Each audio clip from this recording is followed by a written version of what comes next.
Welcome to Simply Sarah. I'm Sarah Stockham, your host, and I am delighted that you are here, carving out time out of your incredibly busy schedule to listen in, to allow your heart to be expanded, to be able to see the things around you through different eyes. The tools that we're going to be sharing today are going to be ones that you're going to be thinking about for a while and possibly even applying to your life in a different way, so that you can be expanding all that you are doing as a leader, as an entrepreneur, as somebody who is impacting the world, who has something on their heart that they want to share.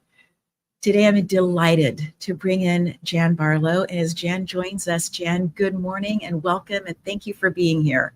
Good morning, Sarah. It's a pleasure to be here. Thank you.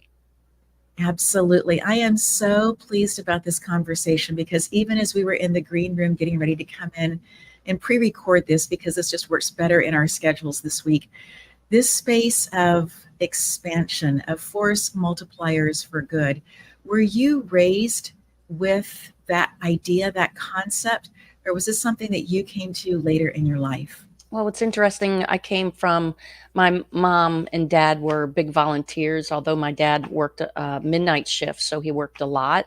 My mom was a true servant leader. So I was exposed to all the people that she knew. I had a brother who was and sister-in-law who were entrenched in the community. So I grew up around meeting people from all walks of life, and they would come over to our home for holidays and lunch. So I kind of witnessed all of it and saw how it worked, that you really become a center of influence when you bring people from the outside with diverse backgrounds, diverse industries, and you can really come together and start connecting to be that force multiplier for good. So that really, from a young age, influenced me. And that's one of the reasons why we started our social impact program. Oh, that is so powerful. It just reminds me that when I was about 4 years old, we lived in a particular village in Congo, the Democratic Republic of Congo, then called Congo, and then it went to Zaire, and then came back to Congo.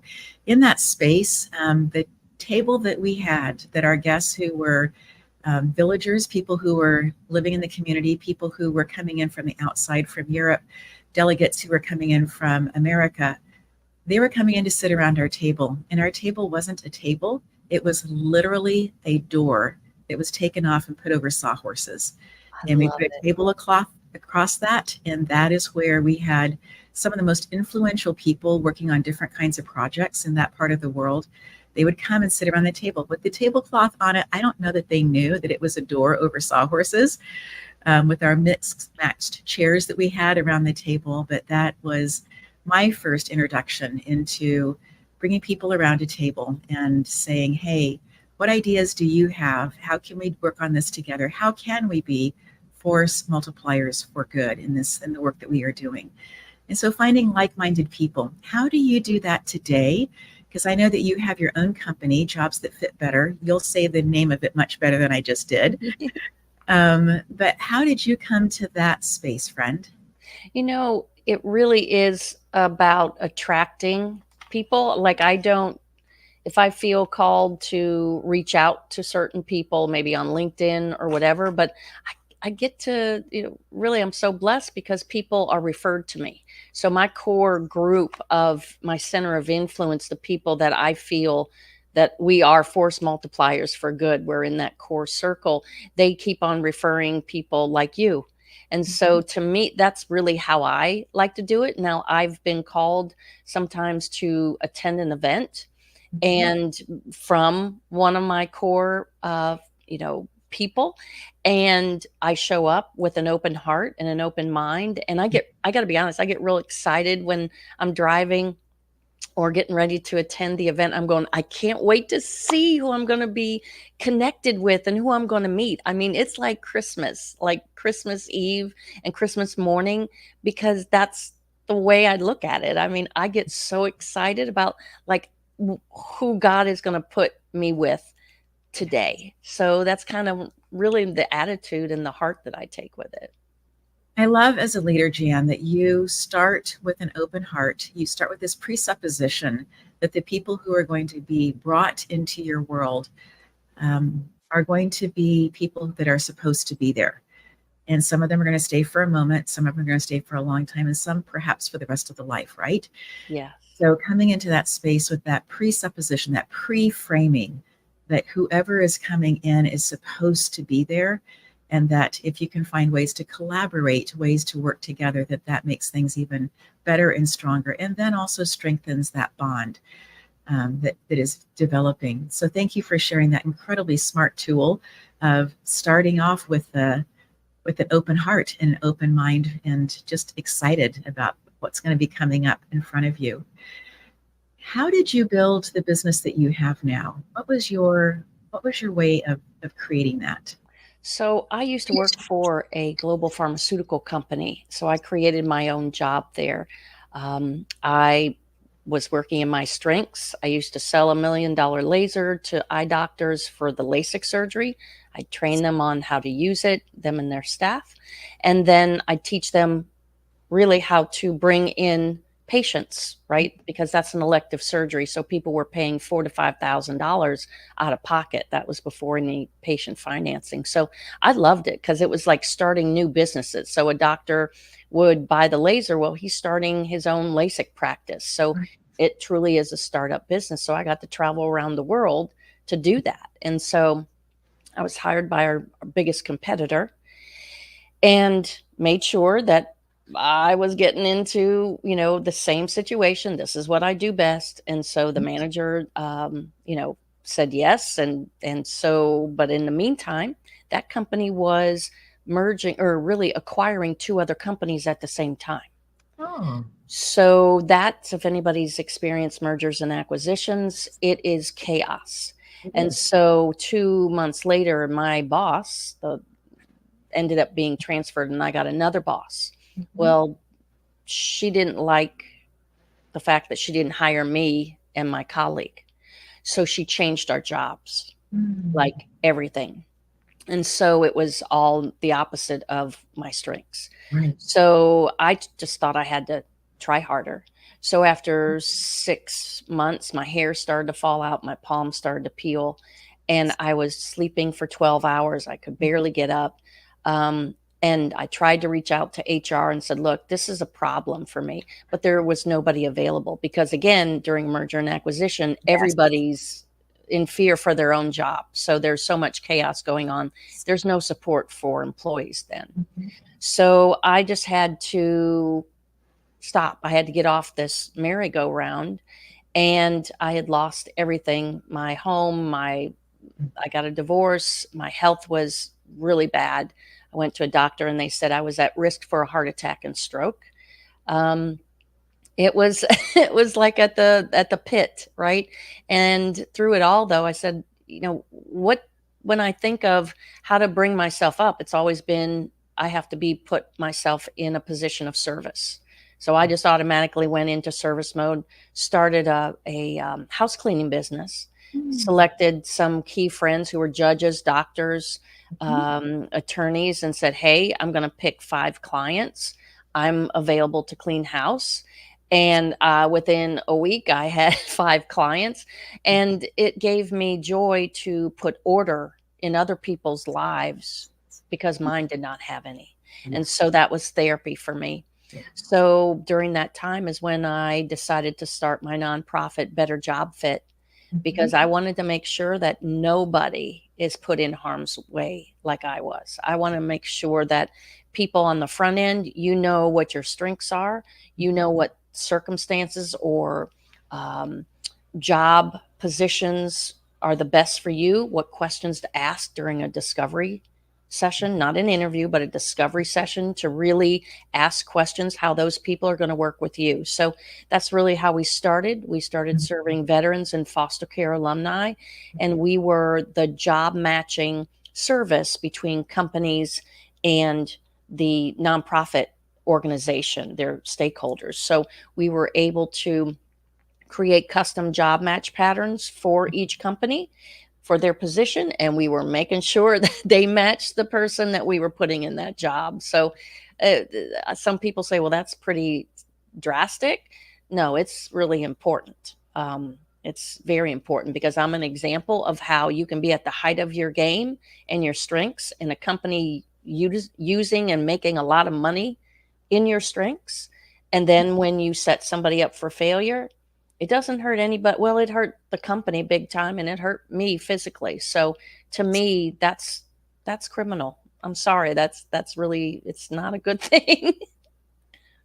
It isn't. And in my own experience over the last, I became much more aware of it about 2007, 2008, and how companies were looking for the next best thing, looking for how they could increase their bottom line. And I have this philosophy, and it came from my husband when he got his MBA in organizational management. He learned and fully believed and believes now, and I think it's one of the reasons why people would come to work for him and then ask to never be transferred out of his department, was that business is actually created to make people's lives better. It's not created for the end game of everybody who is invested to make a lot of money. Now, you want that to be happening as well. You want that the people who are invested to be creating, you want the return on investment, absolutely, but not at the cost of people, and that people are more important than the paycheck. And so than that bonus at the end of the whatever. And so I really appreciate what you are sharing about this. And I think that so many people in that space of being churned and burned by companies have made the decision to become entrepreneurs or to open up a nonprofit or to do something on their own using their own skill set. And I support that. I applaud that. I celebrate that.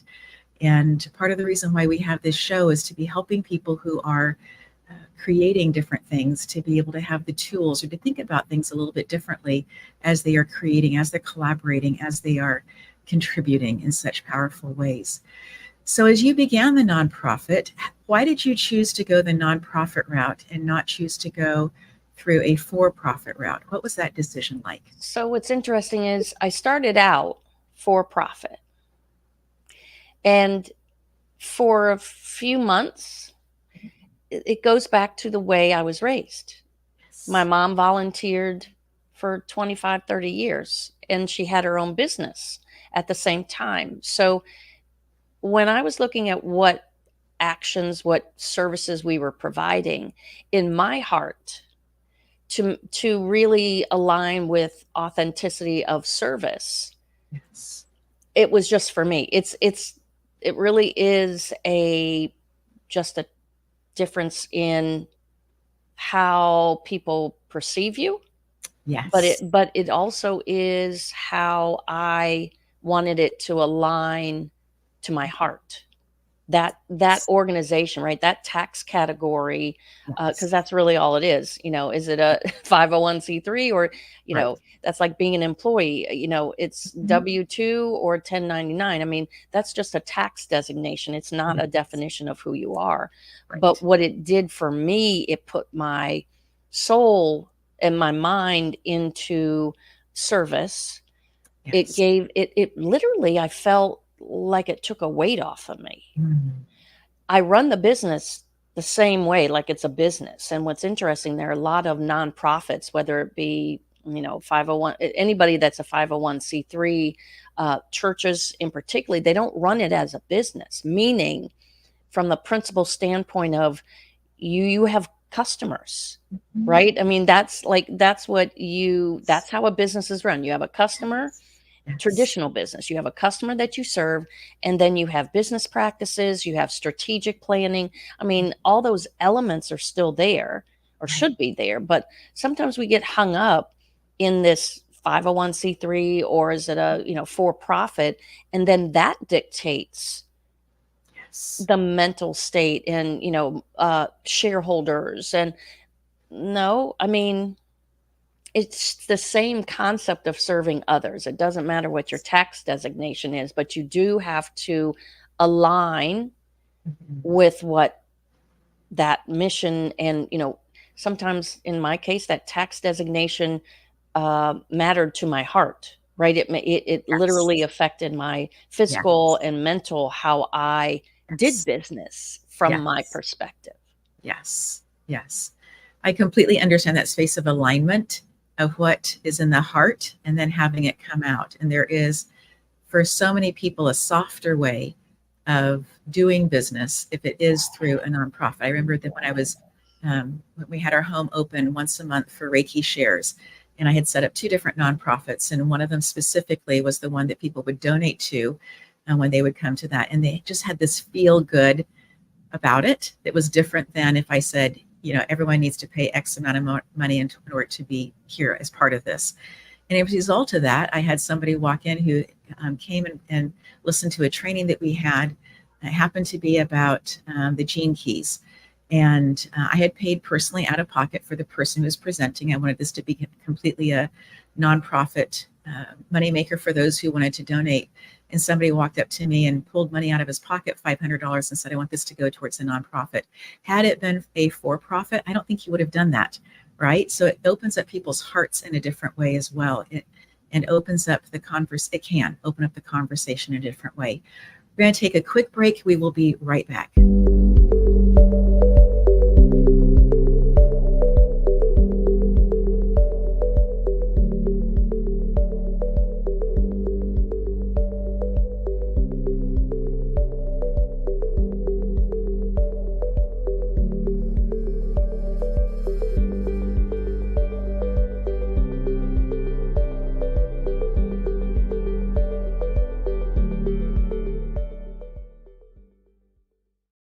I am so excited that I have to share that we just got another shipment from Hudson Naturals. We absolutely love them. This is the orange and lemongrass.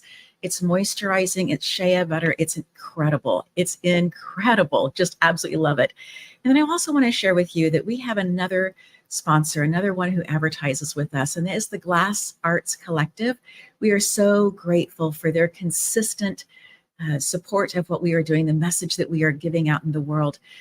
The Glass Arts Collective is outside of Los Angeles. If you happen to be in that space, I encourage you to stop by, take a class, learn to break glass, learn to do things with it. The place that we have really come to appreciate them is also from ordering. When we need to have a gift for somebody, if we are looking for a signature piece in the house, we first go to Glass Arts Collective to see what they happen to have. Their inventory is changing all of the time. Absolutely love working with them. In this conversation with Jan, we are having an expansion of thought about how it looks to have a business and how it can be under an umbrella of a traditional business, a for-profit. That same business can also be under a nonprofit. And for some people, moving it into the nonprofit world, because it's still going to be a business, it's still going to be doing all the things for good. But for some people, being involved in a nonprofit helps to open up doors because it has aligned for them their heart, their gut, their thoughts. So it's their intuitive gut with their emotional heart and their thinking mind in that place of servanthood. And so as we bring Jan back into our conversation, Jan, I would love to hear from you this next part of after you choose to move it over from a for-profit into a nonprofit designation. How did that then change who your clients were, if it did? How did that then change your messaging, if it did? Our messaging still stayed the same. What's interesting is because who we started serving in the beginning, and I think that had a lot to do with it as well. I started to reach out and work with the clients that I had in ophthalmology when it was for profit. So we were helping them when they went to hire people. We were able to use our job matching science, to help teams, etc. And then when I started to help my friends who were CEOs or founders of veteran organizations or foster care organizations, I think that's where I started to align with that servant of nonprofit, because I was working with more nonprofits, but at the same time I was matching those nonprofit stakeholders with companies. So, but the combination of became the champion for that nonprofit. So I really think that's what I started to take on, that championship, that gladiator in the suit for the nonprofit organization. And so it just really was natural for us to transition into a nonprofit. What is your process of having someone who's like a teen, who possibly has been in foster care, or somebody who is a veteran and has been trained in certain skills, but those skill sets may not be ones that best align for them? What is the process that you take them through to help them discover who they are? Thank you for asking that, Sarah. Those two populations specifically, I want to share, they are in environments that are controlled, highly controlled. Okay, it's planned out. There's an internal structure or bubble that they stay in. Okay, and veterans and foster care alumni, when it comes time for employment and entering into the traditional job search process, they go into an area or an environment that has no rules, that has no guidelines, that has no structure to it. So their brain, our brain, when we think, right, we have, especially if we're in a groove or a pattern, your brain works linearly. Yes. Well, when you get out of that linear mindset or that structure, now your brain gets confused. And so you get into food, water, shelter mode. I mean, you could have again a roof over your head, but your brain gets into survival mode. Yes. So that really is a challenge for what we do, because again, they're reactionary. They just want to do something, right? So what I have to do and what we have to do is move them from the left brain of ego and survival to the right brain of free thinking and discovery. That's a process. It is. We use science, job matching science, objective science, that allows us to see job matches that no human being would ever be able to predict. So we take that linear or objective job matching science, we combine it with free thinking and that discovery mindset with what they've done before, to really start to access the internet and have the internet give us jobs and positions, or maybe articles that can lead to companies that are aligned with who we are and what we want to do. I got to be honest, that's really our biggest challenge with most people. If they're in that food, water, shelter mode, we got to get from left brain to right brain. But those two particular populations are really at risk, because veterans with high rate of suicide, they go from being successful in the military in that environment. When they go out to the free world, it's very different for them. And a lot of people don't understand that. And so companies don't really understand that. So they treat them just like they would treat anybody else. They just say, "Oh, well, you're a veteran." No, it's a totally different situation. That's really, it's getting them from that left brain to right brain. And it's interesting because, like, the veterans, their organization has with an MOS, so it's a acronym for a job matching process that they have. So they'll take the military job and compare it to a civilian job, right? Well, that's job description and job description. That's not job matching. Right. That's not matching the person to the job. So you see how that, like, people think, oh no, they're matching the job, equating the job to the job. The person's not even involved in that process. So, Right. like, Right. excuse me, are you missing one element in that Yes. scenario? Isn't that crazy? I understand how the military got to that because they have trained people to be able to do X thing, right? And so if you can do X thing really well, whether or not you like it, whether or not it really is in your wheelhouse of love, that you should be able to then take that and transfer over to that same thing someplace else. And I understand how they got to that, but they did miss out, I think, on the human aspect of it, and that allowing the person to have time. For me, part of it is time. Um, when you were talking about living inside of a bubble, I really feel like that was part of my childhood. When we lived overseas, we were definitely in part of a bubble that it didn't matter what country you were from. If you were an expat and you were in Congo, you were there. We were there working together, whether or not our personalities matched or whatever. We were there for a common reason.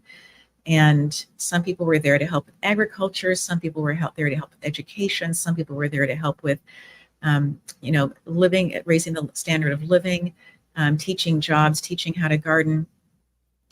But everybody was there because they wanted to help the people who were there have a better life. So there was that commonality. Then coming to the States, when I came for college, I was a fish out of water, completely out of water. Because people would talk about watching a show called I Love Lucy. And my response to that was, who is Lucy and why should I love her, right? I had no context for that. We didn't have television overseas. The embassy would show a movie on Thursday evenings, sometimes Friday evenings. And, if it was the right whatever, then all the homework was done and all the chores were done, we could get to go. So there was some exposure to some of those kinds of things, but there wasn't. I mean, even the military kids who were there at 18, just out of the military, as Marines at the embassy, all of us were there for a commonality, a common purpose. And so coming to the States there is such freedom. There's so many options. There's so many ways of doing whatever. And I think it can be a little bit overwhelming, even for somebody who's been raised here, who is a business person or who is beginning to step into new avenues of leadership, for them to see how broad the options are.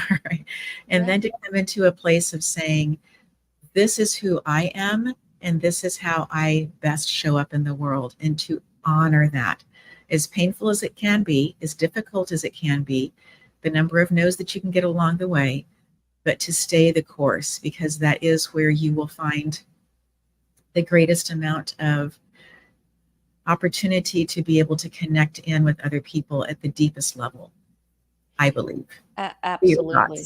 No, absolutely. You know, what's interesting, even, when you think of back to COVID, in 2020, 4.5 million people started their own business. In 2021, I think it was 5 million. 2022, 5.5 million. And I'm Yes. sorry, I don't have last year's numbers, but people are waking up and saying, you know what? I can't put all my eggs in one basket. So they're finding, out of survival and conscious survival, hey, I got to have options, and only I can create those options. So I think people are really want to hone in on, okay, let's identify what I love to do, what I can do, right? And that circumstance, to starting a business with nothing to, I got a couple of bucks that I can invest in this, invest in me. I'm seeing way more people from an entrepreneurial standpoint who are employed. Some are looking for their next, right? Creating their next, but they also want to start a side gig and a side business. So, people are really waking up. And thanks to COVID, right? When you stick people on the Yes. couch for a year and a half, and they start to look within, right? Some change Yes. starts to happen. I know for me, I already had a side gig, and that time, the downtime, gave me time to begin to work on my computer skills in a different way. I had some skills, I knew I needed to have more. And I knew I needed to have time to sit and play with things like Canva. Yeah. And now it's so intuitive, right? For me to sit and create there. At the time, it was, oh, you can change the fonts. Oh, you can change the colors. Oh, those fonts don't go together. Those kinds of pieces of, I needed to have the playtime. And it provided that for me, that allowed so many other things that once we started to come back, I felt like I had more wind underneath my wings, that I had a better understanding.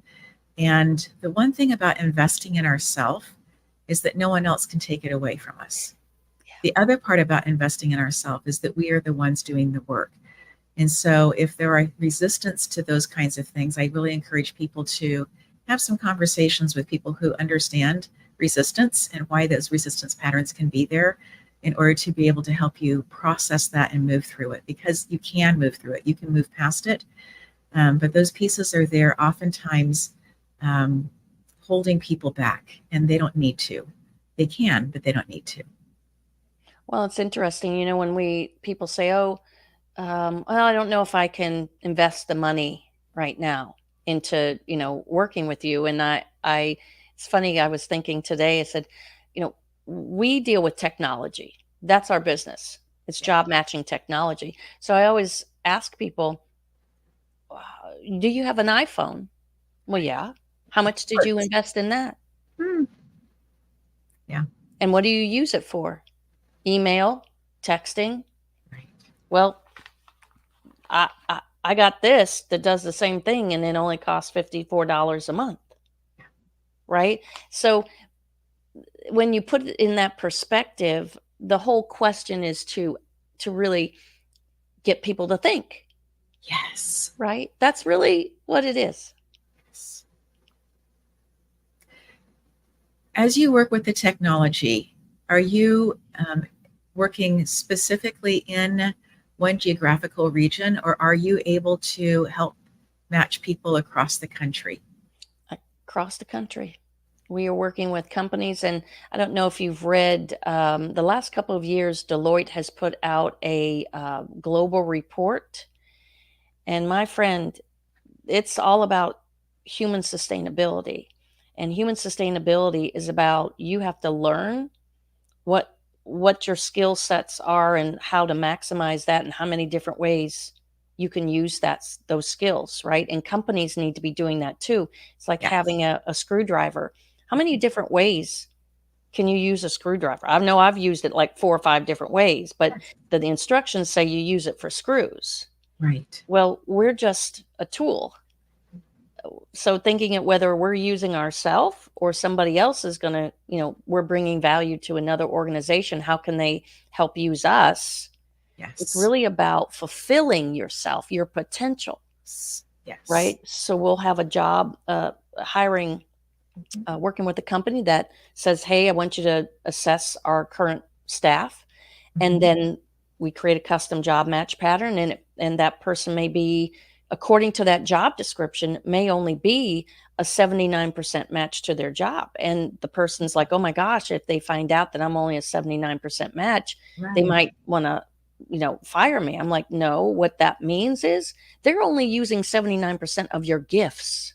Yes. They've left all this out because Yes. they're not tapping into it." So it's just like a screwdriver. If you're Mhm. only using it to screw in screws, guess what? I know I've used it to open up paint cans, to put the paint can lid back on. I mean, so, Yes. it's that simple. It is. It is. Yes.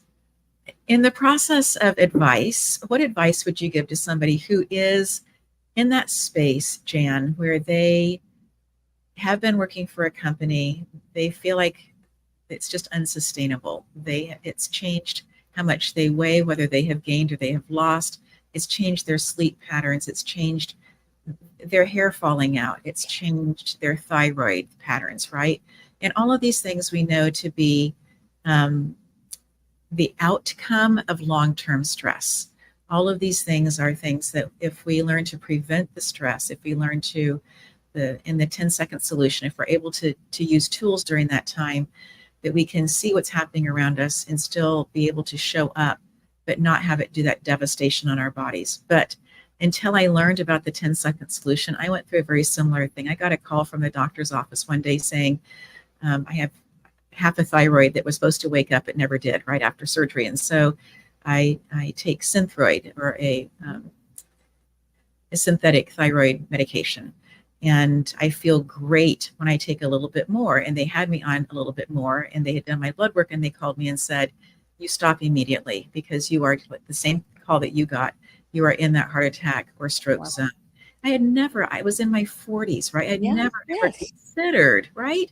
Never considered that to be an option. And so, we backed it down, and we're in a good place. But having had that phone call, having had I felt great. It was the best I'd felt after having half of my thyroid taken out. Yes. To go, wait a minute, that's where I feel really good, but that is detrimental to my full being.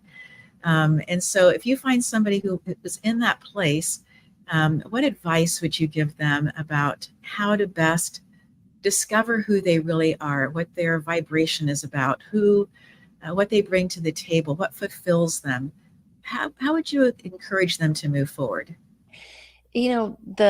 What's interesting is, before, when you start to feel the physical effects Mhm. of that stress, it's, first of all, being in tune with, okay, if you start to feel the warning sign of negative feeling, that's your first warning sign. Like, It's a so going signal. for it, right? Exactly. After going down that road, if I experience, and when I experience it Mhm. to that level of anxiety or whatever, I'm like, whoa, let's not go down that road before, because we know how that turns out. So, for me, I have to go from my left brain to my right brain. And Mhm. so I automatically, go for a walk. Um, People, we get messages, we get led, we're guided by that higher self, right? But we have to put ourselves in that position, mentally, emotionally, and physically, to connect with that higher vibration and higher self. So for me, when you're feeling like that, feeling out of sorts, don't know what to do, you've reached your limit, um, that's the first sign to go from left brain to right brain. Get out, walk, exercise, go for a drive, so you can open up the right side of your brain and receive the messaging and guidance from that higher self. I mean, to me, that's like, that goes back to foundation, because we're given direction. We have the answers, but you have to tap into that higher, that Yeah. other side of your God brain, right? You have to tap into the library because all the information is there, right? So true. But some of us really struggle to get to the library. We're not sure we have a library card, and we're trying to figure out. And the last time we were in a library, maybe our experience wasn't so good taking it from the real library, right? And so Yeah. coming into that space of saying, this may be something that's new and different, but I am going to find out ways to do that. And you're absolutely right. Taking a walk causes, we use the gross motor skills, right? Yes. And when you use the gross motor skills, it stops the brain from whatever it's perseverating on, whatever it's thinking about constantly. And Yes. so, and also then causes us, because we're moving more, we need more oxygen. So now we're beginning to breathe deeper. And if we can move away from thoracic breathing up here by our chest and start moving down to the lower abdominals, Yes. actually releasing the stress in the lower abdominals rather than clenching them up, just allowing them to relax. In fact, I will often, when I'm teaching my course from stressed to best, I will often start with clench it up, taking the belly button to the spine and tightening all of that up before relaxing that. And that was something I learned from Brian Tracy in his book, Maximum Achievement, years ago, that if you have an area that you're trying to relax, don't move towards relaxation first, move towards making it more intensely constricted, because from there, then you can actually cause the relaxation to happen differently. And what a You difference know, it makes. what's interesting, Sarah, I go to a chiropractor that also does stretching, muscle stretching and everything, and it's the same thing. So you press, so he'll say, press against my hand or my arm or my leg, and then as much as you can for 5 seconds. And then when you release, then you're able to stretch even more. So exactly to your point. Yeah, beautiful, beautiful.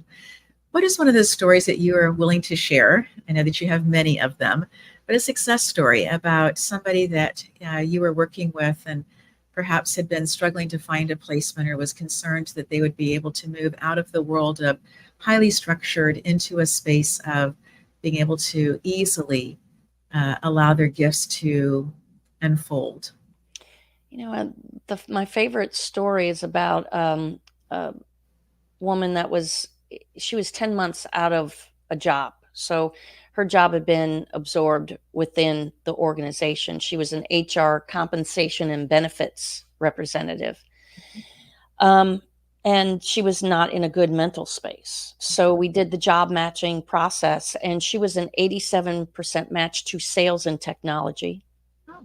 She automatically said, "Oh, no, I can't do that. Salespeople are pushy." Okay, so let's unpack that. What bad experience have you had with salespeople? Well, I haven't. Okay, so what leads you to perceive that? Well, because everybody knows salespeople are pushy. Okay, again, limited beliefs that aren't even in that person's realm, right? I said, okay, so let's talk about how we're going to use this, information. But first, we have scales of behavior from 1 to 10. I said, so what's your scale on assertiveness? And she said 8 out of 10. I said, okay, so let me just share with you the numbers. Okay, out of 140,000 people that were used in the validation of this assessment tool, if you score a 1 or a 10, you represent 2.5% of 140,000 people. Wow. Then it goes 9 is 4.5, and then 8, where she was, 7.5. And I said, so that means 92.5% of 140,000 people think you're pushy. That was the aha moment.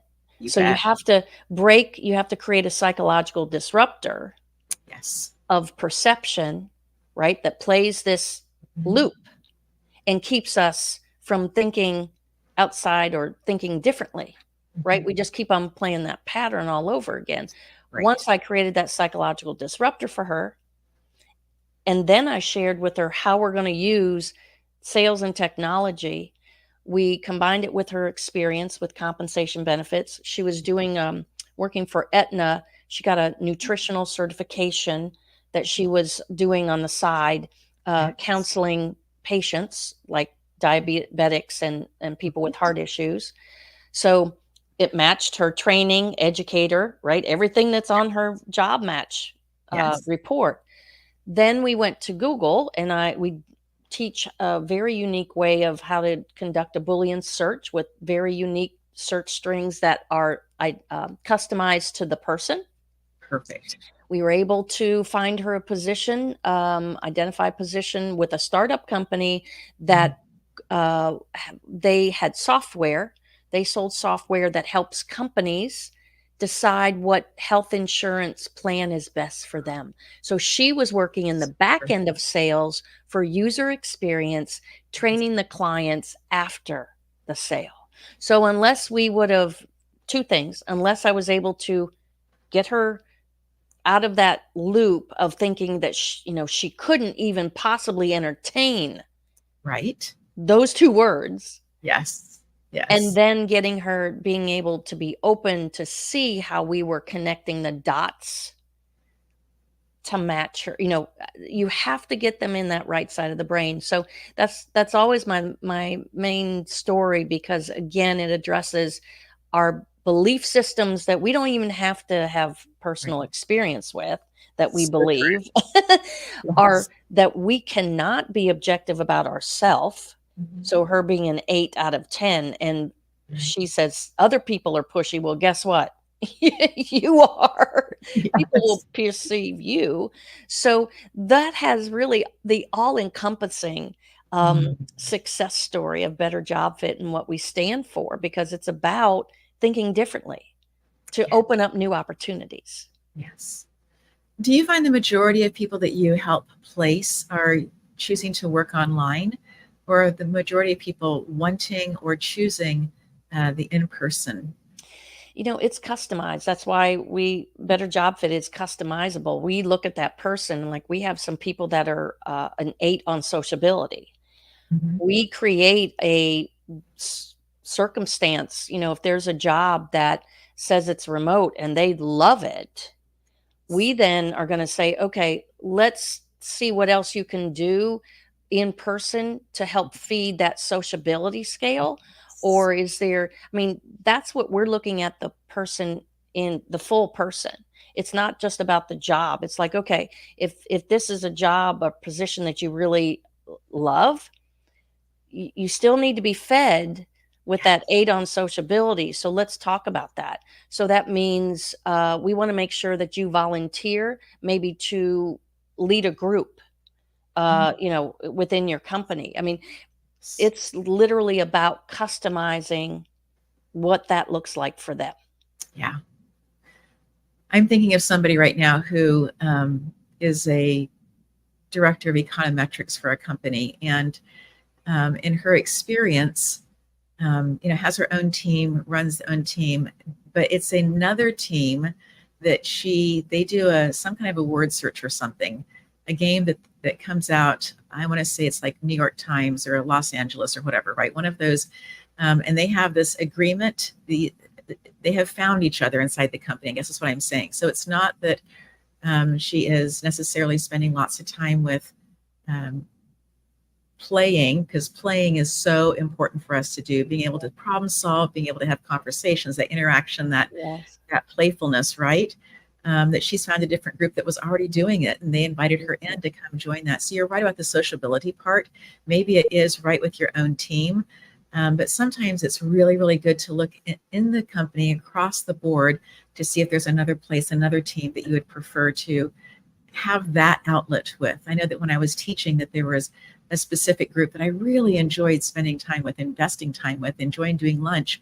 And I made sure that it was on my calendar when we were all going to go to lunch together. I was going to be there with them, just because the interaction, the heart-to-heart conversations were just so good.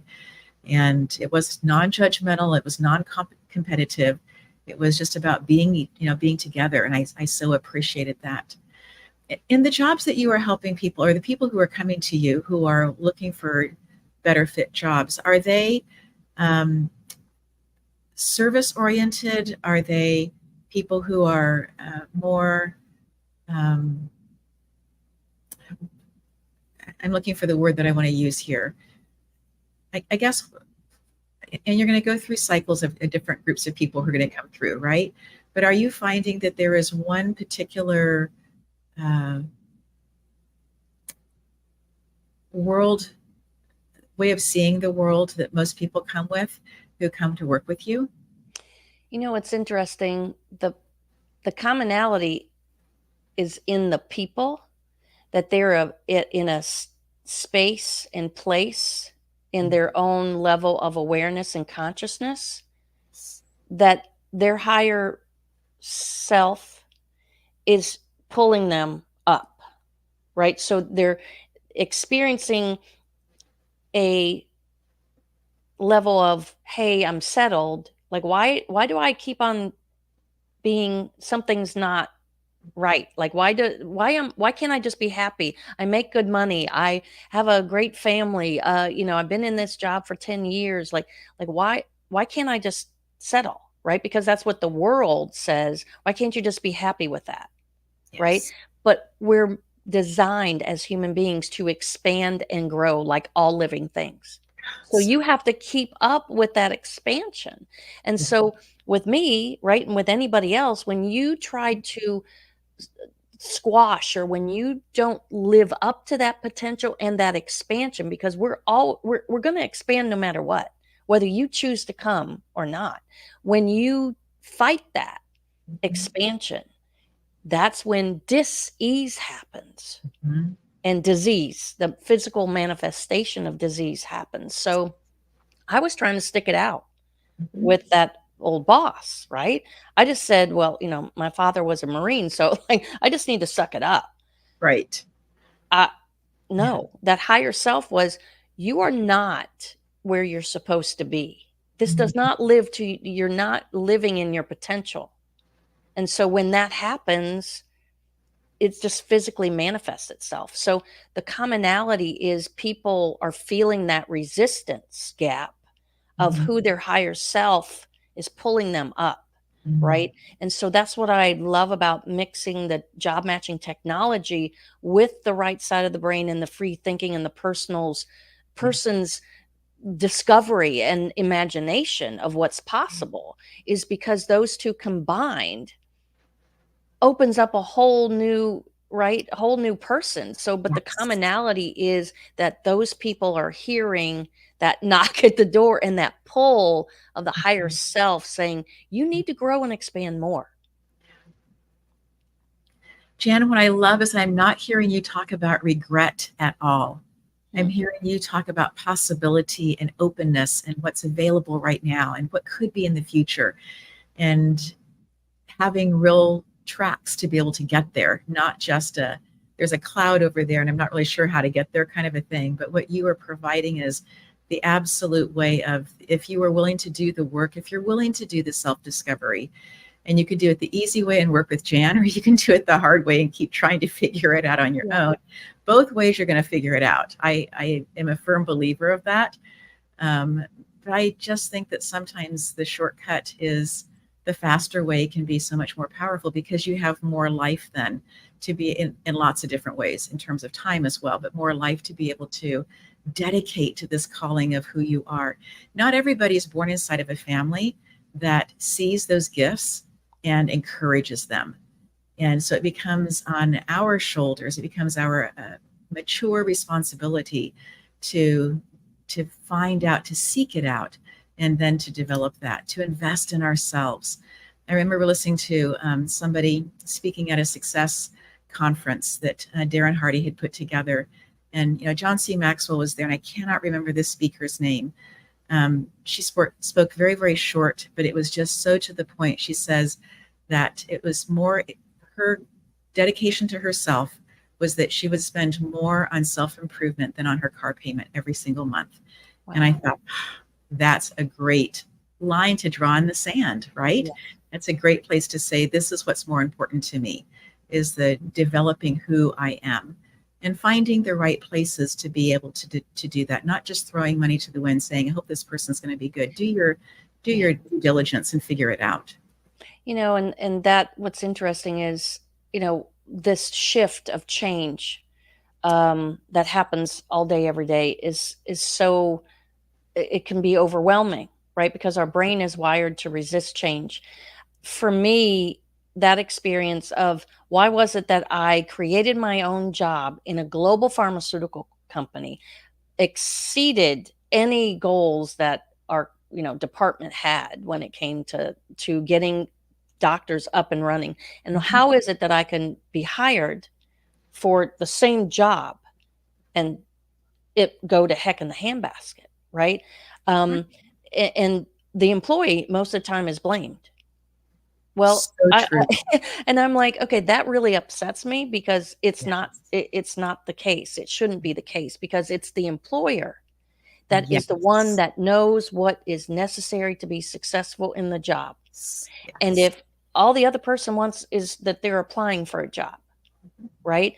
And so, and for during a merger and acquisition, to not be there for your people, there was nobody. Right.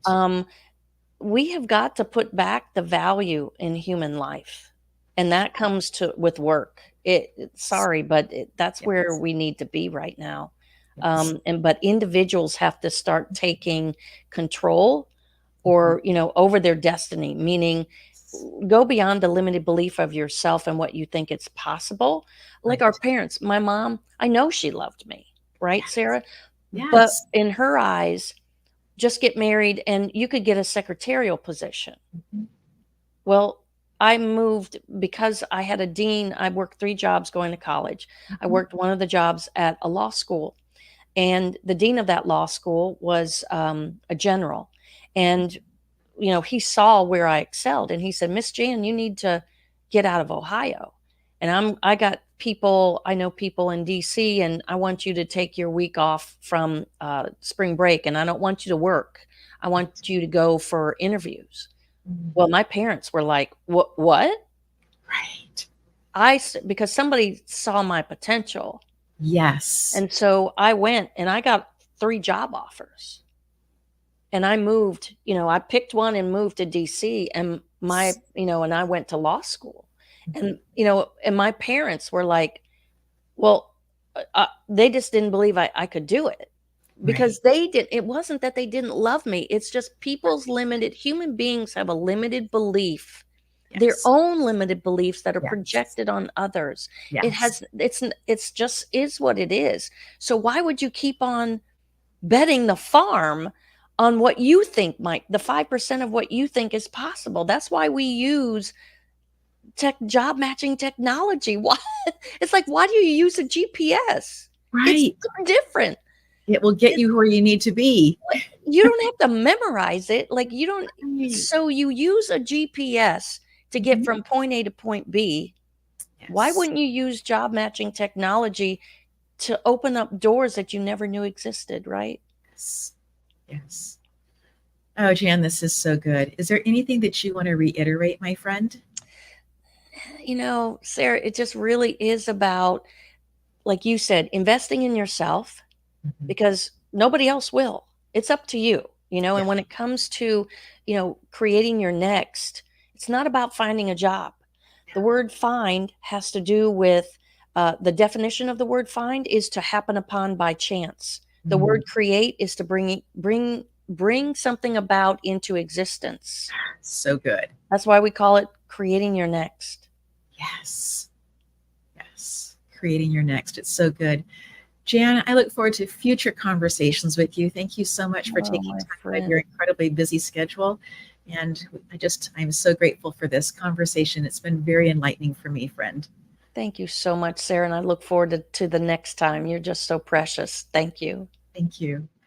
And to our audience, we find you to be the reason that we do this show. We are so pleased that we are sharing with a global audience, that is a growing audience. We are so excited about that. Thank you for being here, for listening in, for allowing this show, Simply Sarah, to be touching your life.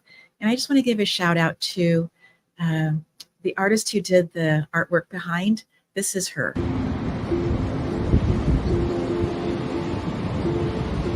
Hi, I'm Michelle. I am the founder and owner of Lamano Art.